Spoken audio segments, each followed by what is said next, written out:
सतेज जी, आपकी एक दर्दनाक फोटो ने शायद पूरे देश को बहुत आहत किया और ईमानदारी से मैंने बताऊं कि कुछ लोगों की आंखों में मैंने आंसू भी देखे, क्योंकि राजनीति ऐसी नहीं होती थी कि इस हद तक जाए कि इतना पीड़ित कर दिया जाए आदमी के। क्या वाकई में इतनी यातना जेल में दी जाती है? जितना मतलब वजन कम होने का कारण क्या केवल ये था, टॉर्चर था, मानसिक टॉर्चर था, फिजिकल टॉर्चर था? अभी आपने कहा कि सब लोग आप प्रिंसिपल की तरह से इकट्ठे रहते हैं।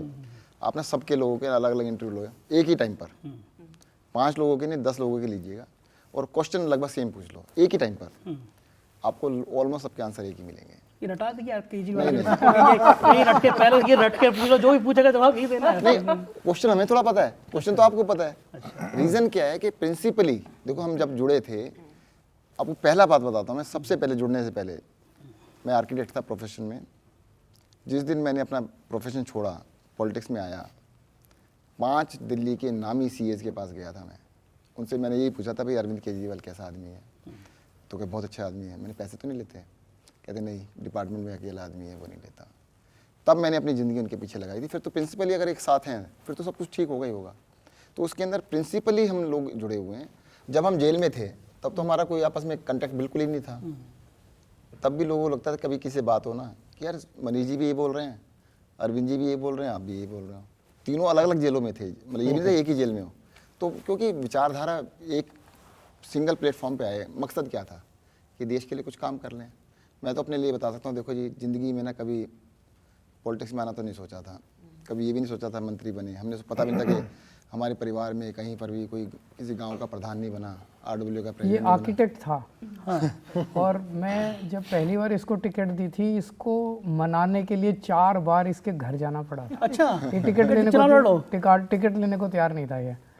क्या बात है। नहीं दरअसल क्या था ना, तो मेयर सर बहुत देर 1.5-2 घंटे बैठे थे सिकंदर के साथ। चुनाव लड़ रहे हो? हाँ, कि चुनाव लड़ इनको पटाने के लिए, इनके पूरे परिवार को मनाने के लिए, इसको मनाने के लिए। नहीं दरअसल क्या था ना, देखो पॉलिटिक्स के बारे में ना कोई अच्छी रेपुटेशन तो है नहीं। हाँ, और हमने बनाई भी नहीं है। बनाने वाले तो वो हैं जो पॉलिटिशियंस हैं। मुझे तो चलो सर ने याद दिला दिया, मेरे फादर ने फर्स्ट डायलॉग ये था कि बेटा देखो हम तो जिस दिन टिकट मिल गई उस दिन की बात जब मैंने हाँ कहते नहीं, हम तो देखो इज्जतदार लोग हैं और पढ़े लिखे लोग हैं, पॉलिटिक्स में तो गुंडे बदमाश लोग होते हैं। हाँ, ये सामान धारणा तो मतलब कहते टीचर थे मेरे फादर, कहते अच्छे लोग थोड़ा आते हैं पॉलिटिक्स में। हाँ, ये सामान धारणा। मेरी बेटी छोटी सी थी, उसने 8वीं क्लास में थी, कहते पापा आप तो अच्छे आदमी हो। डर गई पूरी तरह से कि पापा आप तो अच्छे आदमी हो, आप नेता क्यों बन रहे हो। तो नेताओं के बारे में रेपुटेशन अच्छी थी, मेरे मन में भी अच्छी नहीं थी। और मैं तो देखो 10 साल के बाद अभी भी उतनी है। स्ट्रांगली कह सकता हूँ कि मैं गलत था। पहले मैं कहता अच्छे नहीं होते नेता, अब कहता तो बहुत अच्छे नहीं होते, बहुत ही ख़राब होते हैं। जितना मैं सोचता उससे भी ज़्यादा ख़राब होते हैं। बट आपने कहा पॉलिटिक्स में, मतलब पहली बात तो हम ये कहते हैं we are not in politics. हम जो करने आए थे वही कर रहे हैं। अगर पॉलिटिक्स में होते तो शायद जेल जाने के बाद सारे टूट जाते हैं। हाँ, ये बात अगर हम पॉलिटिक्स में होते ना तो फिर तो कुछ ना देख रहे होते ना, कैरियर बनाने आते। कैरियर तो छोड़ के आए थे। जितने भी लोग बैठे हैं कोई कैरियर बनाने तो आया नहीं, अपना अच्छा खासा कैरियर छोड़ के आए सारे के सारे। जब छोड़ के आए थे तो लेने तो कुछ आए नहीं। तो हमने कहा भाई जेल क्यों आए, जो ऐसा आपने पहला क्वेश्चन पूछा ना जेल के ऊपर। सर मैंने बहुत सोचा, शुरू में जाके मैंने कहा ये मेरे साथ ऐसा क्यों हुआ, मैंने तो कुछ किया नहीं। अब छोड़ो मंत्री बनने के बाद छोड़ो, पहले भी कुछ नहीं गलत किया। फिर मैंने कहा देखो जी, सोचा तो मैंने ये भी नहीं था मंत्री बनूं, सही बात है, तो मंत्री भी बन गए। और सोचा ये भी नहीं था कि जेल पहुंचे, वो भी पहुंच गए। तो मैंने कहा लगता है पिछले जन्म का कुछ होगा। हाँ, ठीक। भगवान श्री कृष्ण का तो जन्म भी जेल में हुआ था। अच्छा, अभी पिछला जन्म और अगला जन्म वो हाँ कुछ तो है। स्वर्ग नरक मानते हैं। अमित शाह ने भी कहा था कि अगर ये नाम दोगे तो स्वर्ग मिल जाएगा सीधा। कहा बाबा साहब का नाम लेते रहते। वो देखो अब उनको कब मिलेगा उनको पता नहीं है। पर मैं कह सकता हूँ कि जो आपने फिर प्रश्न पे आ जाता हूँ कि जो वेट कम हुआ था उसका कारण दूसरा था। I am very religious. मैं अपने जो रिलीजियस तरीके हैं उनको मैं कभी कंप्रोमाइज़ नहीं किया। तो मैं मंदिर जाने से पहले अन्न नहीं खाता, अन्न ग्रहण नहीं करता। तो जेल का ही कभी सोचा नहीं था जेल भी जाना पड़ेगा, ऐसे तो काम थे नहीं। तो जब जेल चले गए तो 1 साल तक मैंने पूरे अन्न मेरा उपवास। 1 साल तक अन्न नहीं खाया आपने? नहीं।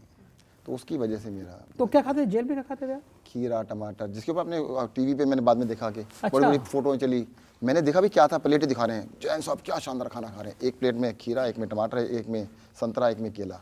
तो ये एक्चुअल में शानदार था। हम जैसे आदमी खा नहीं सकते ना, हमें तो अन्न चाहिए। तो आप खा के गुजार ले रहे तो उनको लगता होगा कि शानदार खाना है। अरे सर उसका भी तो आपको छोटी सी बात बताऊँ। एक बार ऐसी आपने याद दिला दी जो यातना वाली बात होती है। क्या होता है जेल की कैंटीन में आता था ये सब सामान, वीक में 2 बार ही मंगाते थे वो लोग। तो मैं जिनकी जेल के कैंटीन से खरीदता था, तो उन्होंने टॉर्चर का तरीका समझ लीजिए। उन्होंने कहा कि अच्छा ये तो इससे भी काम चल रहा है इसका, तो ये तो कुछ टूटा नहीं। तो उन्होंने जेल की कैंटीन में मंगाना बंद कर दिया। बस 8-9 दिन हो गए, सब कुछ मेरे पास जो था मैं खरीदता था ख़त्म हो गया। तो मेरे सेल के बराबर में 2-3 लोग थे, उनको पता लग गया कि भाई जैन साहब ने 2 दिन से कुछ नहीं खाया। तीसरा दिन हो चुका था। तो एक आदमी 2 संतरे दे गया और 2 केले, और एक आदमी 2 सेब। वाह, तपस्वी की तरह आपने जीवन अरे काट सर, लिया। उसके बाद उन्होंने हंगामा किया वहाँ पे, उनको बुला के डांटा गया बुरी तरह से।